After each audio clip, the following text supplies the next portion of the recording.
So I want to talk about anhedonia, and if you do not know what anhedonia is, be thankful, because it is one of the worst things that you can experience. If you do know what anhedonia is, I want to talk about some tips and some things that have helped me on my journey when I dealt with anhedonia.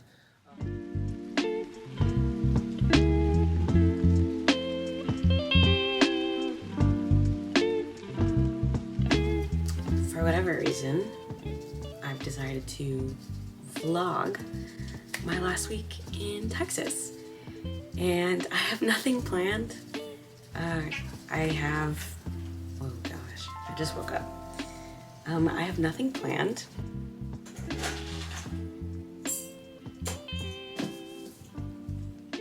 I have nothing exciting to show. I should at least brush my, no, I have a chapstick. Anyway.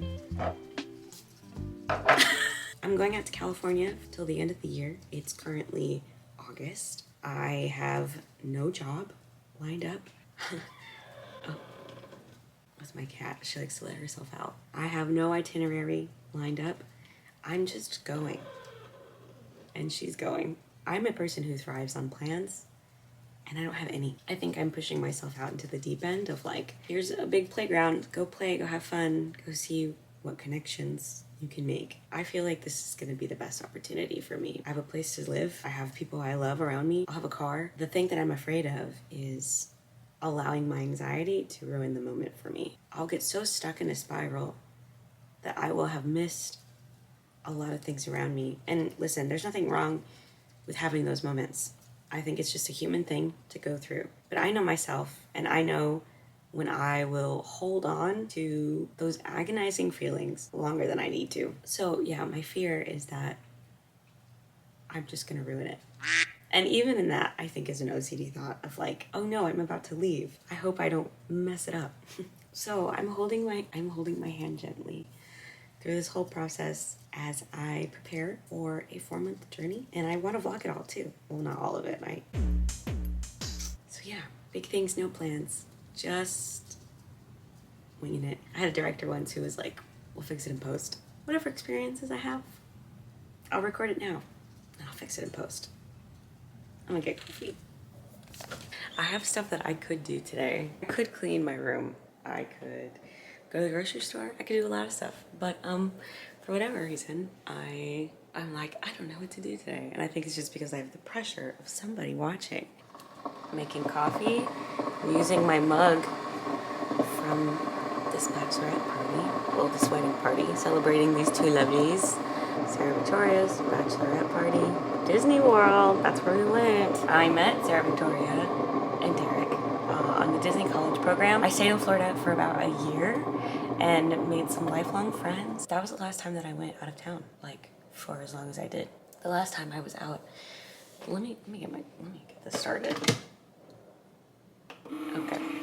The last time I went somewhere was last year. I stayed in California for like 9 months, flying back and forth. And before that, it was being at Disney World. So I'm becoming an expert at living away from my safety zone little by little. I love my safety zone.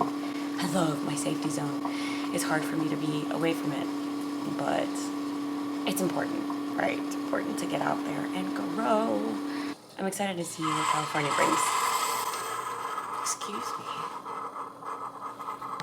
Coffee shot, because what else are you supposed to film? I just spent probably like 20 minutes clearing out this camera and getting ready for this next chapter. I'm discovering that this next chapter is going to be about pursuing myself as hard as I can. I bought a twerk class at Soft Sensuous Moves. I had the urge to do something today. I've been wanting to go and dance with people, so I was like, I'm going to do this class. Not really good. I'm not a twerker, but I'm up for trying. But now I gotta clean my room. I want to work on some reels. Just get my day flowing. No more scrolling. I was on the verge of being obsessive as I was scrolling. So, I'm gonna stop that and live my life. Cheers. I got sidetracked I started doing my eyebrows and stuff. I made my bed. Ta-da! Made my bed, and then I was like watching this YouTube video where she was like, you need to rest. And it was like a woo-woo video, you know what I mean? Prophetic, because I like stuff like that. And she was like, you need to rest. Your sense of achievement comes from a deep childhood wound that when you're not achieving, you're not worthy of love. Rest to me used to look like just laying on my bed and scrolling or watching a movie. But that kind of rest gets old fast for me.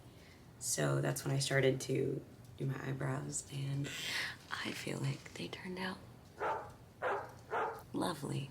And now I'm gonna do a face mask that I got from my closing gift package from Spritzer Squad, the last job that I had at SeaWorld. Some ASMR.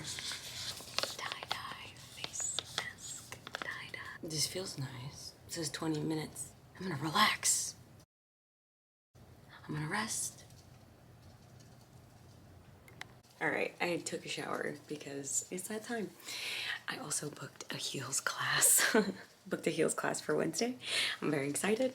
And in the meantime, I was scrolling on TikTok, surprise, surprise, and I found this person talking about this book called Hope and Help for Your Nerves, End Anxiety Now by Dr. Claire Weeks. I looked it up on YouTube, and there is an audiobook that is an hour and a half long, and I have that time, so I'm gonna hang up some clothes, do some laundry, and listen to Dr. Claire Weeks. Let's see.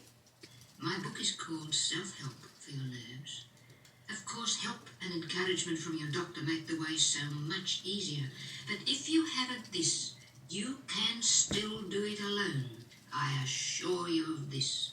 So what I'm gathering from this, as far as what she was talking about, is that the way to cure yourself is just to sit with the discomfort and to sit with the anxiety, and that's all that can cure OCD is ERP exposure, sometimes medication, and talks with a therapist while you're doing exposure therapy. So sounds like I'm going to cure myself by going to California without any plans at all. It is your time. I want you to zone out, be your fabulous self. I will guide you through the first 5 moves, and then after that, I'm going to give you the rest of class to play. Okay? All right, tell me when we're ready. All right, twerking is complete. I'm so tired. I burned probably like 350 calories, which is great. I tried really hard. I don't know. I can't say I was the best at it, but I can't say I was the worst at it. I was listening to the book on the way over here. I'm almost done with it. My intention is to finish it today. All right, food time. This lady is calling me out in the best way possible. She's talking about this guy, right?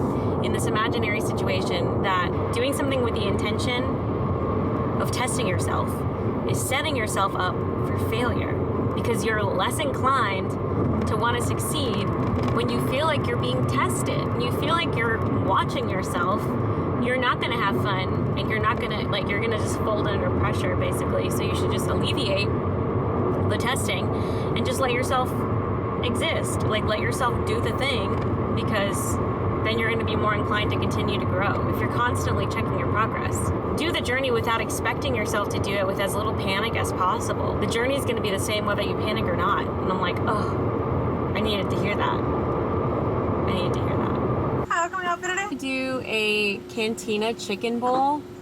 Okay. This book is so good, and I really like her. I'm listening to her other book, Freedom from Nervous Suffering, and I feel like what she has to say is definitely the life lesson that I'm learning now in this stage of, like, I've gone through so much of alchemizing myself, of my pain, of understanding, like, identifying with my pain. Now I'm, like, kind of not identifying with it anymore. I mean, like, I know, like, I have OCD, right? But, like, labeling that helped me separate the thought and the feelings. And now I'm learning how to let go of it. I needed to go through that phase of learning to then get on the other side of it. But she's talking about, like, how How an anxious person, this is what I was talking about earlier, like how an anxious person rests. If a person has anxiety, telling them to lay down and do nothing isn't going to work for them, because then they lay down and do nothing, then they start to think. And so she told her patient, go paint your house, in that the attempt is what matters, and that interest drives away that feeling. Being interested in something drives away that fatigue. But you can only find that interest in just pushing yourself to do stuff. So it's more like active rest. So interesting. Thank you. You too. Let's go. And just like that, I'm back home. I'm gonna watch, and there's Leota. Hi, baby. Tiny baby. Oh, she's so tiny. I'm gonna watch Love Island and stuff my face, because those are my favorite things to do. It's my Taurus side. And here's Leota. That's my cat. You hungry? Want your food? Want your food? So, that's it. I'm gonna watch Love Island and see you tomorrow.